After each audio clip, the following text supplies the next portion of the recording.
Hello everyone, ngasidi nga kautaga hangamga thongbo uchage myam yimminasi nga kauta sida leire ado nga kauta sigi makhum se magi silse thangsi ga nungthang jiga sizinaraga fajana lawthoani ado swaidadi mackerel se fresh sudum phange fresh sudum hawe aduga nga kauta gi mahausi chu tongan ba malai habdi mahausi tongan haitare nga kauta gi mahausu ten fish king mahausu tongali fresh ki mahausu tongali loina bak hawi nga kauta ga se makhum se lokthok lo matungda plate sida haido ani aduga mahi se tongana glass sida haijilage sang se thongna udongta khang se sa hangam thaw khara laure hanbita tespata mana ahum thadare mithi maru teaspoon tangkhai gumbai changla thadare digo maru mapum su khara hapaga ngauhorani sing mana gi makhok to adu khara machai khara thadare aduga tilhau pungkak chawba ma khara pawrapna soiraga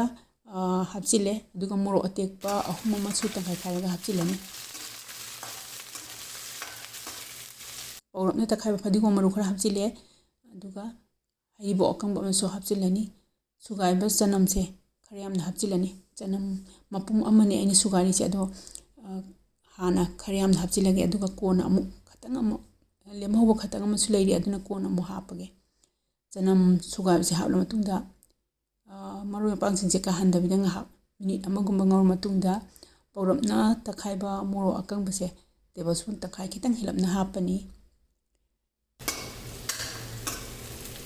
rengang khara thadare achana bachangda aduga hing powder sisu teaspoon takhai gumba changda orani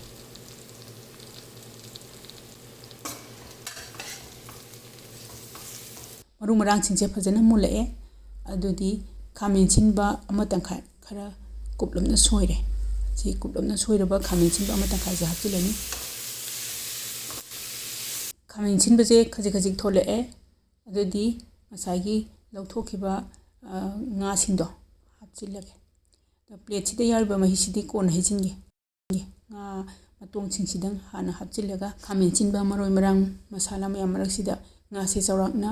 minute ahum gumba thongani khangsi gi mana se paira ga sumaina insang sing ha ngauge do huji sugai ba chanam se khajitang lemhawe asai chanam mapum ama sugai habdo sugai ba chanam khre lemhawe se si hapchilani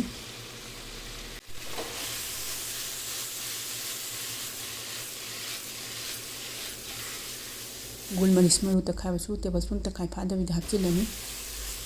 nga si minute ahum gumba ngauri ngai sida maru marang sing che sum mathang haporani jira takhai ba si chu khara haporani nga se ngore isi minute ahum sure adudi aji gamana khara hapchilage gamana sing cha hapchila matungda chanamba changda thum hapani ngasai gi lawthokhiba kauta nga gi mahi singdo adu singdo loinabak haijilani do hangam che mulakpa ngairani ado hangam se khara yamdaba male aduna hangam mana khara mo hapchile insang sigi mahi oinaba salaga thamba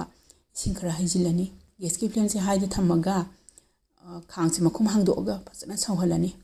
hangam se mulakpa matamda adu hoba khamin sindu munkre nga su dum minute ahum mari ngawbadu dum yare ado hangam sidang munba ngaibe wani hak sawhalaba matungda insang sigi mahi gi changse yengse yare loisinba yara ani adudi fadigom atekwa mana khara kupna soiraga hapchilani fadigom atekwa mana se haplaba matungda gas se dum muthatlage loire kautangaga hangamga thongba adudi kautangaga hangamga thongba sisu loramnina aigi video sing achigi matang sida loisinjarage yengbiri basingbu thagachari